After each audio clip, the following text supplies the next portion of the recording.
Your Steve Jones Show podcast is loading now. The Steve Jones Show podcast is sponsored by Sunbury Motors, North 4th Street in Sunbury, and Sunbury Motors Kia, routes 11 and 15 in Hummel's Wharf.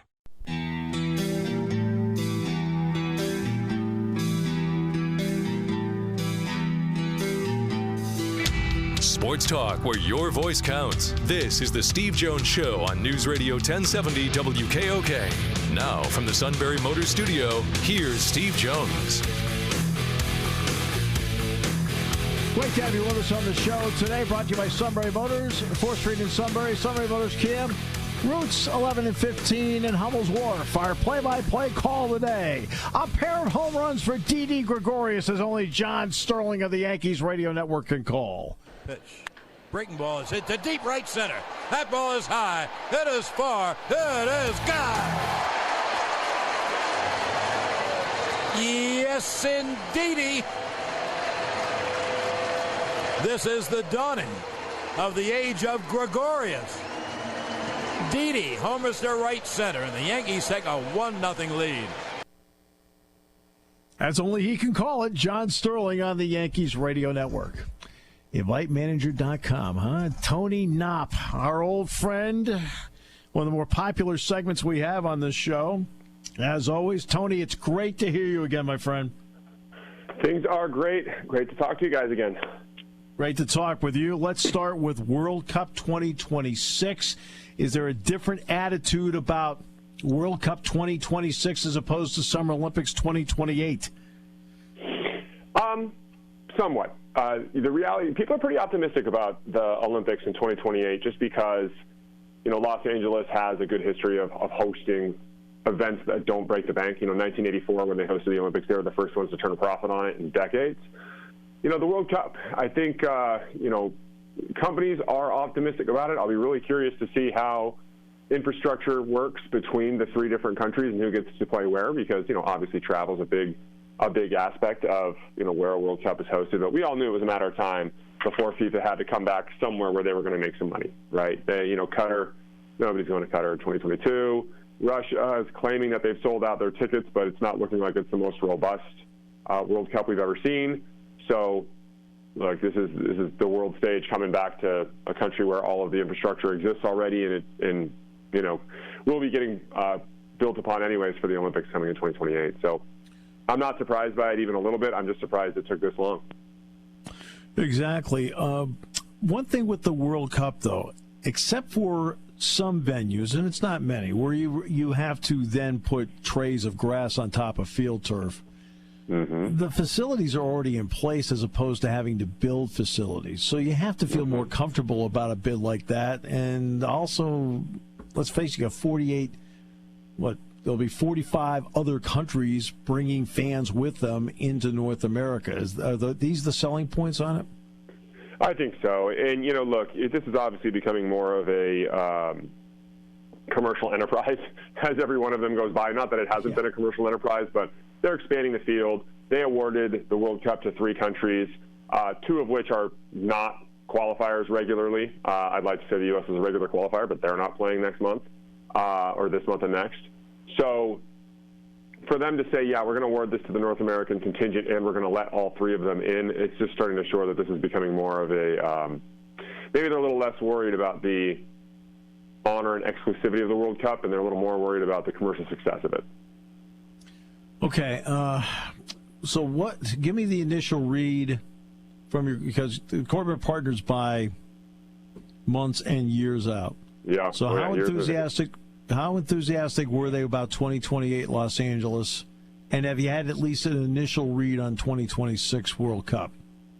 2026 World Cup will be very strong, but what's really important here is it's going to absolutely destroy Qatar in 2022. My belief is, and this is conspiracy theory only, they did this for 2 reasons. 1, they need to get back to North America to make some money. 2, Qatar might not be ready, and we might not be playing the World Cup there in 2022. And it's very easy at that point to push the World Cup from Qatar back to North America, which they did with the Women's World Cup in the past already anyways. So I think there's a little bit of hedging a bet right now because everything we're hearing out of Qatar is bad. And now you're going to go to world sponsors and say, you should sponsor the World Cup in Qatar 2022. bring everybody out, bring all your corporate partners. But, oh, by the way, the North American World Cup's the next one. I mean, almost any corporate sponsor is going to look at that and say, unless we're really trying to drive business in the Middle East, which some businesses are, we don't have any interest in this. We're gonna wait and save our powder for World Cup 2026. It sounds like it's the same theory we heard about Tokyo 2020 with the Olympics. They'd rather say, hey, let's send it there in terms of saving their money and moving it to that. Is that a fair analogy? Yeah, that's exactly what's going to happen. I mean, Pyeongchang was a cool Olympics that didn't do so well commercially. Tokyo is going to be a sensation as a winter or as the Summer Olympic Games. Same thing with Paris, I assume, even though I think they're already $1 bajillion over their budget. So that's going to be a good joke for us for the next 6 years.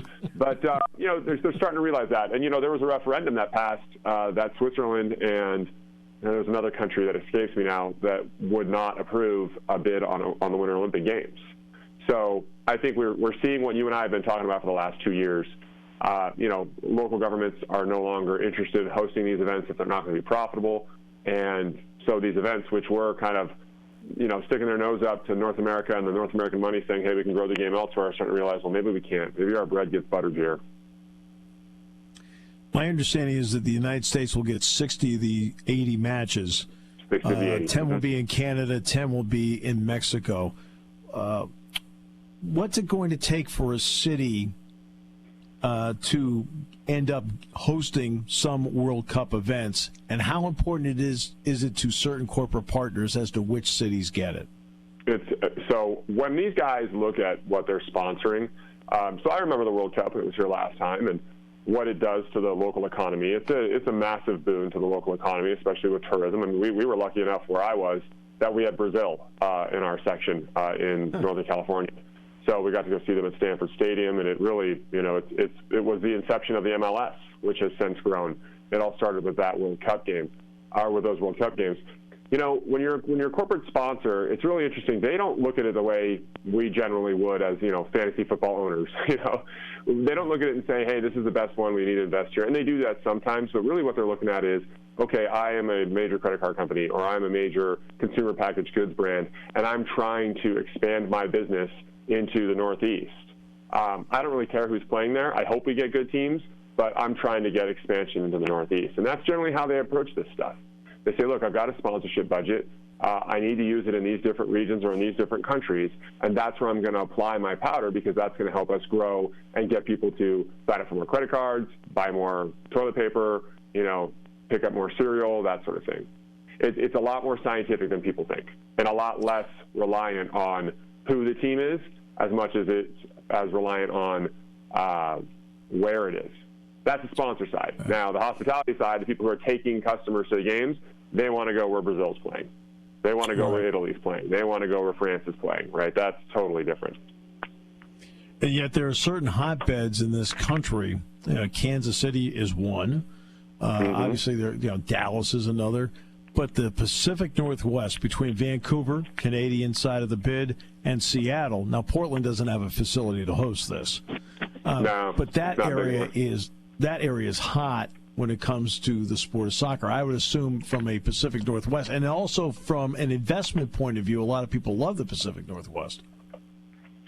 They love the Pacific Northwest for the investment point of view. They love it because there's been a boom there as far as Fortune 500 go. When people look at consolidation of Fortune 500 businesses, they generally think, New York, and there's got to be some oil money in Texas, and we know all the tech companies in California, but they always overlook the Washington area, the Pacific Northwest, where you have, Nike and Starbucks and Microsoft and Amazon. And as you start to rattle that list off, the Boeings, Raytheons, all of those, people start to realize, wow, that's a lot more influence than I anticipated, on top of the fact that their soccer culture up there is second to maybe nobody in North America. You have some people in Kansas City and otherwise who will argue with that, but they sell everything out up there. Whenever the national team plays, it's sold out. They sell out all their MLS games. They've got a wonderful rivalry going. They've got the giant CenturyLink Field there that they play at. It'll be interesting. Who gets it, Vancouver or Seattle, or both? I honestly could see it being both. I think it's both. I think in Canada it's going to be Toronto, Montreal, Vancouver. Yeah, that makes sense. Maybe Calgary. Maybe Calgary. But I don't know. It's not the easiest to get to. Not the easiest to get to, and the stadium I don't think is big enough. No, yeah, where the Stampeders play. Yeah, McMahon Stadium, I want to say it's called.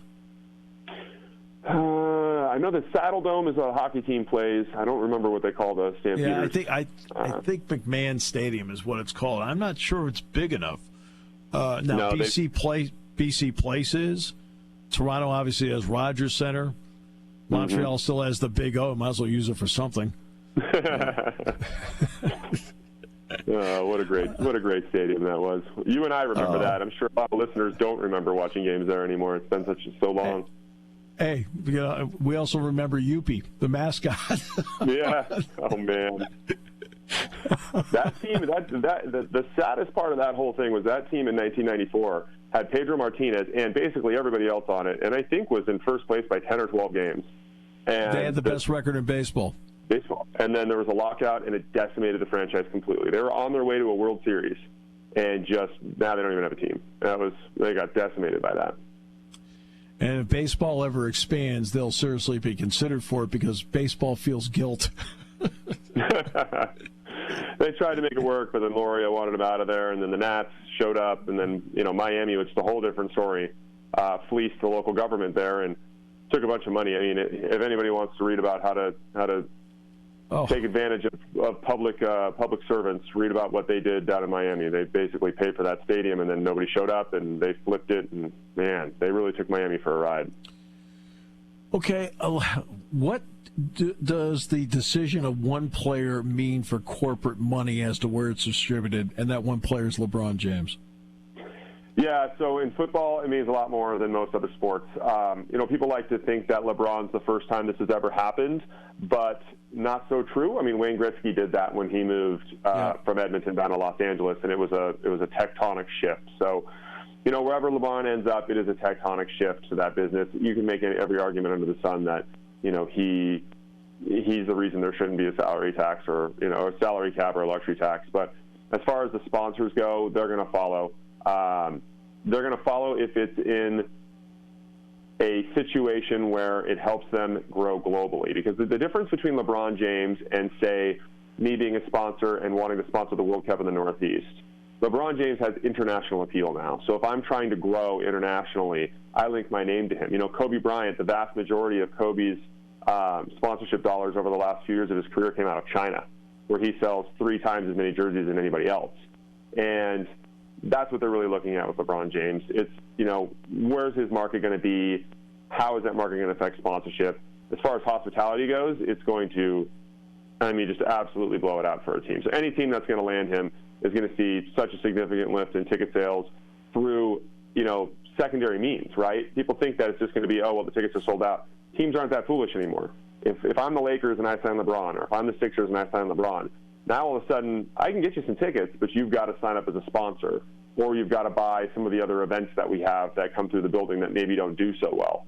So that's the kind of impact he has. People think just because LeBron shows up at the 76ers, now the 76ers are sold out and killing it. Well, it goes beyond that. The 76ers are sold out and killing it, and all of their other properties are getting to leverage his drawing power as well. Right. On expansion, if the NFL goes into London, or let's take the NBA, and the NBA goes into London, Madrid, Paris, Berlin, as examples. It will. Yeah. What corporately would that mean? How interested would corporations be in investing in now a league that is now invested itself in Europe? It depends on who. It depends on what sponsors we're talking about. A lot of the traditional sponsors that people would think would follow them over there, the big names that you guys would recognize, they're generally not that focused in Europe anymore. A lot of the sponsorship dollars we see are going into growing economies, whether that's in South America, China, the Asia-Pacific region. Asia. And that's why you see MasterCard doing a big deal with, the Rugby World Cup. That's why you see, CDW getting involved internationally. It's why you see these companies doing that. It's all really just about their markets. So the traditional sponsors for the NBA here, outside of like the apparel guys who want to sell anywhere they can, probably wouldn't be as interested in Europe as many would think. But then there's a number of European sponsors and European banks, Santander, people like that, who would clamor for the rights to get there. I mean, I'm very long basketball as a sport right now. The fact is, everything's going their way. They got international participation. They really nailed it before everybody else. The expansion to Toronto was a hit. It opened up Canada. Vancouver didn't go so well. They probably should have planted somebody there like they did Carter in Toronto. But they're in a situation now where they've got this international league. There's no concerns about head injuries. There's no concerns about it being dominated by a specific country like the Dominican with baseball. They're going to go to Europe. It's a very short period of time. They're going to be over there. The only problem you have in Europe is they have very different laws in Europe. So with basketball games in Turkey, for example, there's no drinking, and then when they do have drinking, they actually have giant bulletproof glass in between the fans and the court. So they'll have to work that out. Terrific. But the NBA also got fortunate. Dirk Nowitzki came over from Germany, ended up being a big-time player. Manu Ginobili comes in from Argentina, he's a big-time player. Mm-hmm. Yao Ming comes over from China and ends up being a big-time player. I mean, personnel helped open up avenues for them. Yao Ming made more money for Kobe Bryant than he did for himself by coming over here. And, that's really where they have to be careful about how they expand. Because if you look at where they've had success with expansion franchises and where they've struggled, they need to try to find a way to model what the Golden Knights did and make sure that an expansion franchise gets a name that people will pay attention to, either the team's winning or not. Because if you look at the market demographics of Toronto versus Vancouver, when they opened both of those teams, people forget about the Vancouver Grizzlies. It really wasn't that much different. The problem was the Grizzlies whiffed on their first 4 draft picks. The Raptors got Vince Carter and Tracy McGrady, and we're a 50-win team by season 3. I think you weren't big on Big Country. I wasn't big on Big Country. I remember Big Country. Oh, man. Brian I think he moved with the team to Memphis. Well, the guy that was the coach of the Vancouver Grizzlies, a good friend, was an old friend of mine, Brian Hill. Oh, yeah. Yeah. They had, who was the other kid? They got a kid out of Cal that was supposed to be a scorer and never turned into anything. Yeah. He was in the league for about 20 years, but he just never got anything done. Sharif Abdur-Rahim or something. I forget what his name was. Yeah, that sounds right. Yes, that is. Yeah, Sharif Abdur-Rahim. But that's the point. So what's totally changed the market, and fans don't realize this yet, is what the Vegas Golden Knights did this year and how successful that was, not just for them, but for everybody else who got to share in the fees in the expansion pool. Now Seattle's trying to do the same thing with the NHL and say, look, we want the same draft rules. Obviously, other teams are saying this is a problem. You put somebody in the Stanley Cup Finals year 1. But that's the new model for expansion. What we know in our generation is put a team there, everybody's excited for 3 to 5 years, the team sucks for a while, right? Unless they land Shaq. But now they're going to start saying, hey, look, as this expands the pool for the league, we need to start putting people in places that,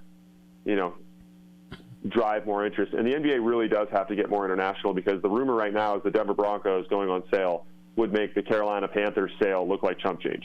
Like there are people throwing around $3.5–4 billion for the Denver Broncos right now. Yeah, because the Bolin family does have to sell it. What Carolina got now, David Tepper wasn't even the highest bidder.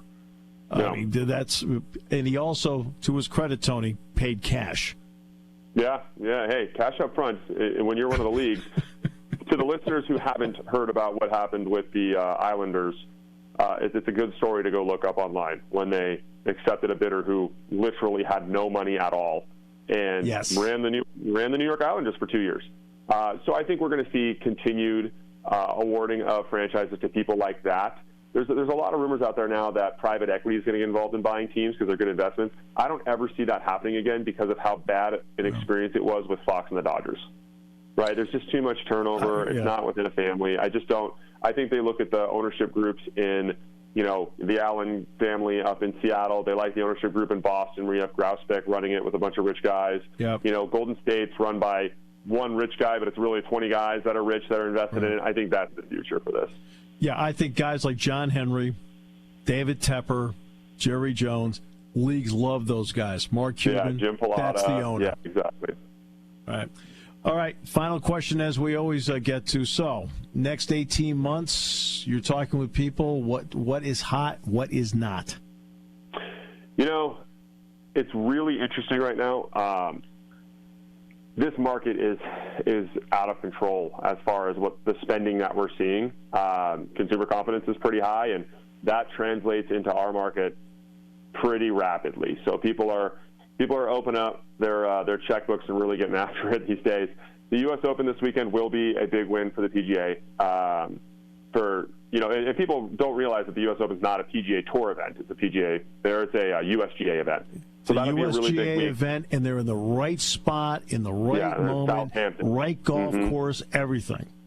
Everything. And if Tiger can get in contention, that's going to be an absolute monster. Football, obviously, is what everybody's focused on right now. And what people are really interested in is, just like we were talking at the beginning of the segment about how FIFA has kind of realized and the IOC is starting to realize I got to go to where my bread's buttered, the NFL has realized that too. And so people are getting more excited about the Super Bowl because the next 5 Super Bowls are not in cold weather cities. That's right. They're in traditional, these are cities people travel to. They have the infrastructure to host them. We're going back to New Orleans and Florida and Los Angeles. And so that's what people are talking about a lot. See, and that's the key right there. The key is it's okay to experiment with a Las Vegas as a franchise.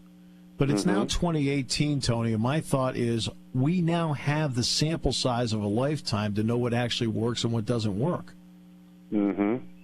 We do. That's how I look. That's how I look at it. I mean, I look at it as it's okay once in a while to see if something else works, but we now know what works and what doesn't work for the consumer. Correct? Exactly. And what's fascinating? So I spent some time with the Warriors a couple weeks ago. I was at the Golden Knights. I was at the Raiders site and center last week. Also saw the UFC. And by the way, those are 2 franchises that are going to new places. People don't realize the Warriors are going back to San Francisco next year. Back to San Francisco. The Warriors sold it out twice as fast as they thought they were going to.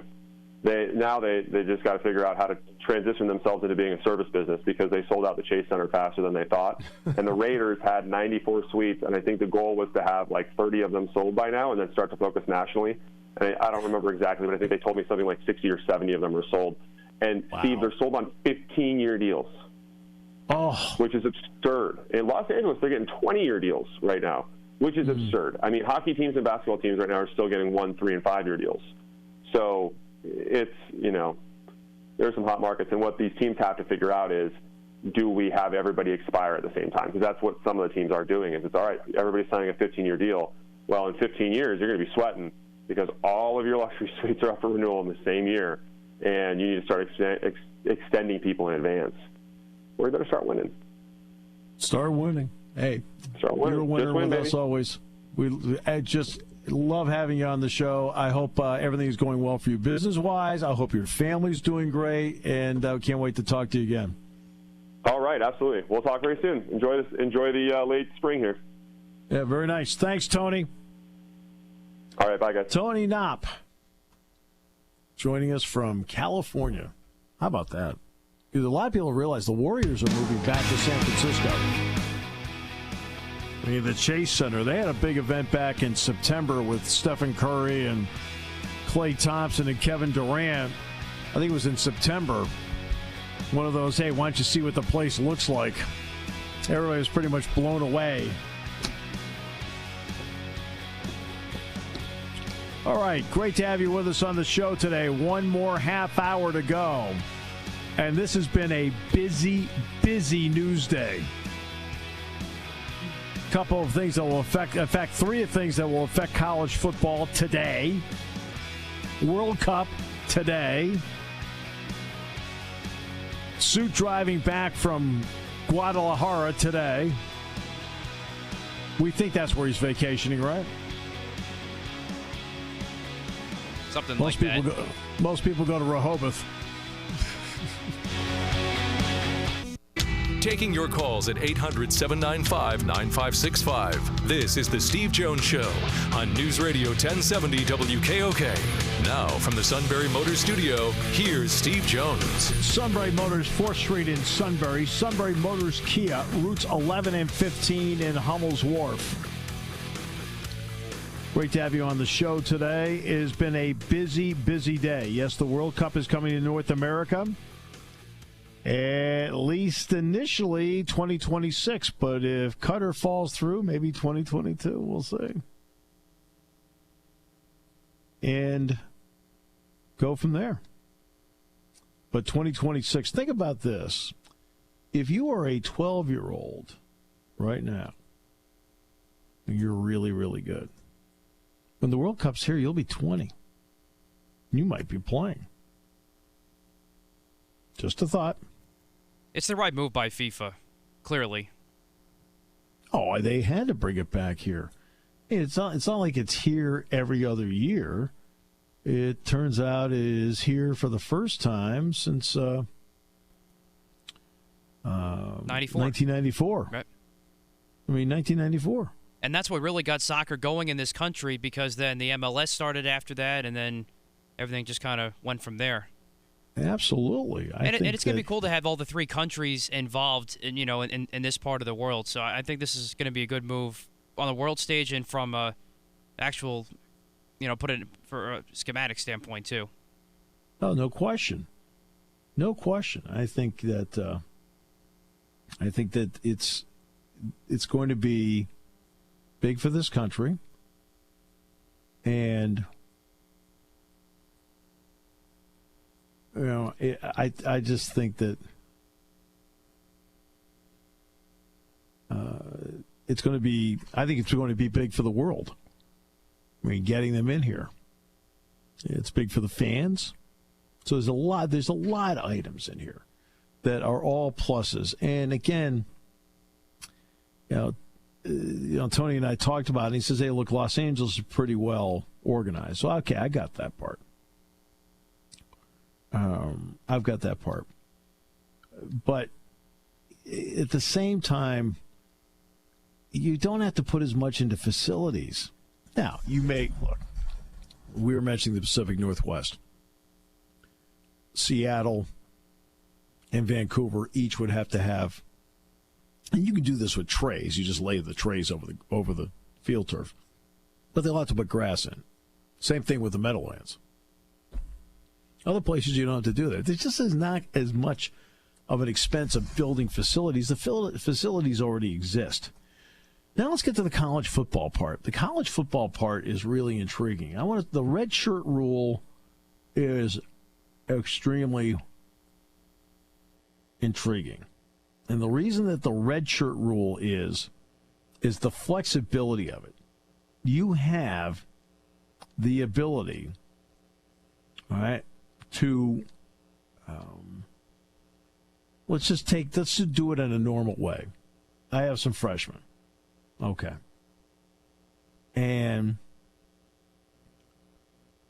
I decide to play them in the first 3 games, non-conference games in the season. And then after that, I make the decision, hey, look, let's survive the next 9, or maybe it's 10, including a championship game. Hold them out. Then I get to a bowl game. And I can play them again in the bowl game because now this rule is flexible. So if I want to go out and play a freshman in games 2, 3, don't need them again until 7, then play them in a bowl game, I can do that. Okay? Now, in all likelihood, you're going to do it in such a way where they can show probably in the non-conference.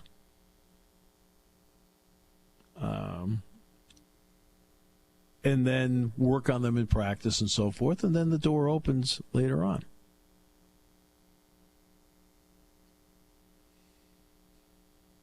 So in the end, I really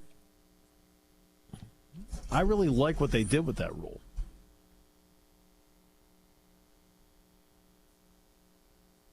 Now the transfer rule. Remember the transfer rule starting. Then this will start October 15th. Anytime after October 15th, anybody can go into any coach in football. This is in football now. And they can say, look, I'm transferring.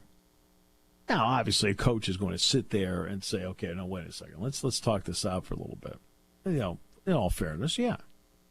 But once the student-athlete makes it known that that's it, I want to transfer, coach, athletic department can't stop them. Can't put restrictions on them or anything like that. Within 48 hours, they have to put the player's name into the transfer database. And from there, then other schools can talk to said player. This doesn't happen as often as football. It seems more magnified when a Shea Patterson, for example, transfers to Michigan, or a Jake Rudock transfers to Michigan. But look at Ohio State. Who has transferred in to Ohio State? One of the wideouts Dixon did, and nobody on defense. Michigan State does not. They've had like a wideout transfer in, but that's about it. Wisconsin, same thing. Because I keep track of these on my chart as to a transfer, where they're from. The transfers usually happen at schools that are struggling, or at FCS schools, or at the Mid-American Conference schools. That's where the transfers happen. A lot of times you have people transferring down. It's more magnified in college football with a transfer because it is not as commonplace as college basketball. In college basketball, I hit April 1st, and the first comment I'll make to somebody is, well, let's check the waiver wire today and see how it's going. Because there are usually between 700 and 800 players transferring in men's college basketball per year. 700 to 800 per year.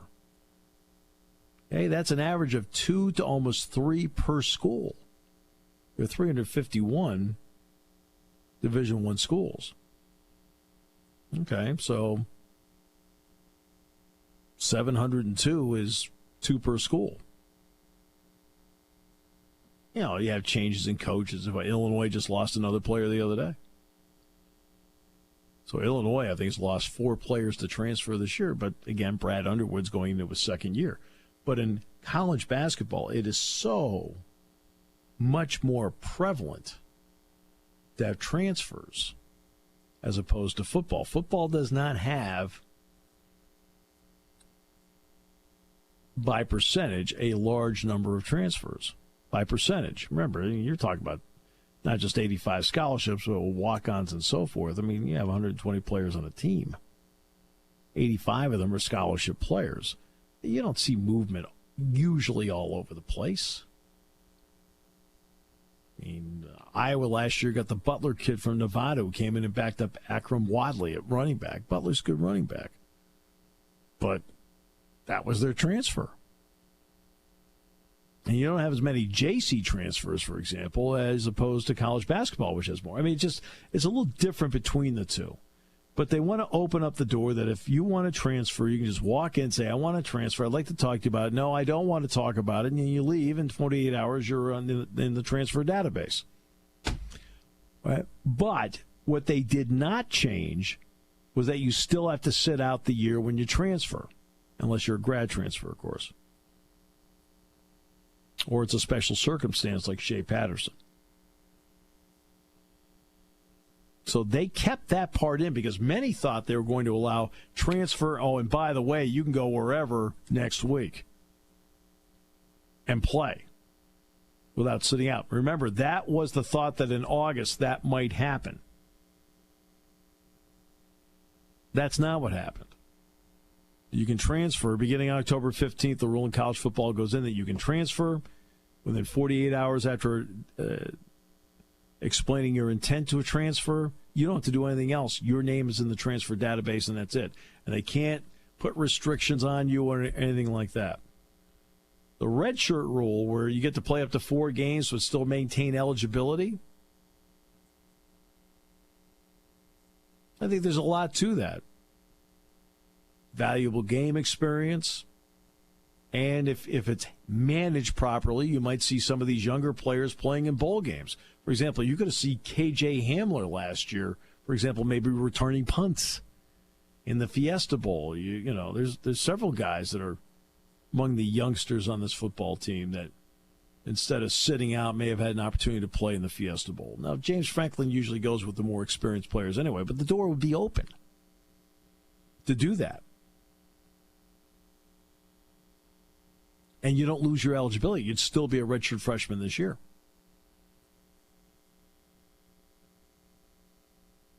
So,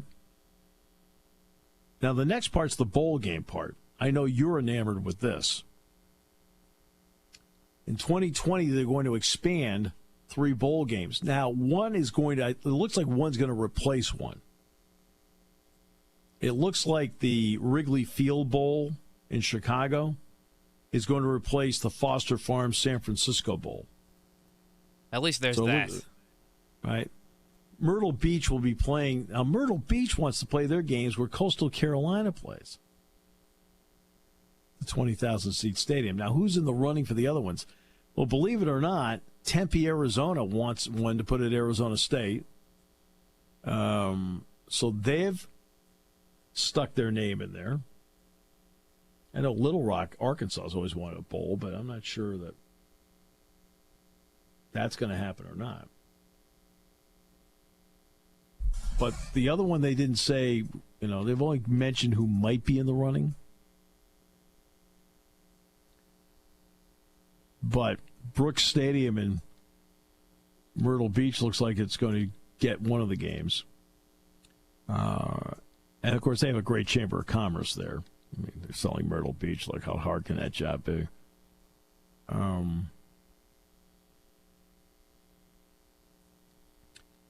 And Chicago, of course, Wrigley Field. Wrigley Field really wanted it. And it looks like a Big Ten ACC matchup when it's all said and done. And it would probably, and the Big Ten would pull out of the San Francisco Bowl after 2019 so they could have a team go into Wrigley Field. That's where they would change their affiliation because the Big Ten will be allowed to have a maximum of 8 teams, I guess, in these bowls under these rules, something like that. And part of it, too, is Myrtle Beach has a basketball tournament, too. They're trying to incorporate the two and kind of roll them over and whatever. Well, come on. I could see you. The Myrtle Beach Bowl's being played. You're having a little party. Yeah. So as they're playing the game, it's chip and dip day, a few beverages, suit running around with a lampshade on his head in the third quarter. I mean, all the fun stuff you expect at games like that. That'd be more entertaining than the bowl game itself.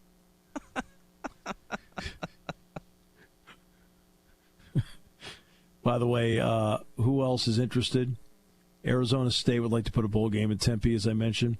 Charleston, South Carolina, Greenville, North Carolina have shown interest, as has Little Rock, Arkansas. I can just hear it now. We're going to Little Rock. All right. We'll come back with more in a moment. Wrap it up on News Radio 1070 WK.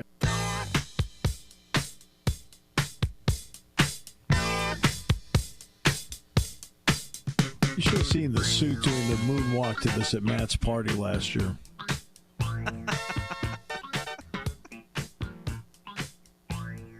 I can actually see him pulling that off. You should do that at the Myrtle Beach Bowl. I'm not going to a Myrtle Beach Bowl.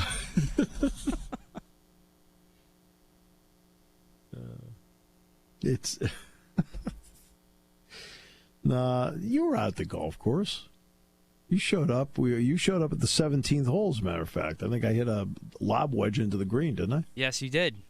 Yeah. Yeah. Did the suit moonwalk then? No, he did not. He was not doing much moonwalking that day, especially towards the end. Oh, my. I mean, we were at the 4th hole. He was sore. You're like, what are you doing? Oh, my goodness. And Sean, and for those who don't know that Sean is out all week, he is not on vacation. Sean's mother passed away early Monday morning. So our deepest condolences to him. He's a terrific guy, terrific son. And he'll be back on Monday, but he's been in contact with both Matt and me, and I think he's hanging in there pretty well. Definitely. Looking forward to having him back on Monday. Absolutely. As usual, the suit has not been in any contact. It's just, I don't know. Kind of an enigma, isn't he? Phillies and Rockies tonight. 7:05, 6:30 the airtime. And then tomorrow, no show tomorrow. Oh, don't applaud. Come on. My intent of making that statement was not to promote joy, but just as an announcement, we'll be back on Friday.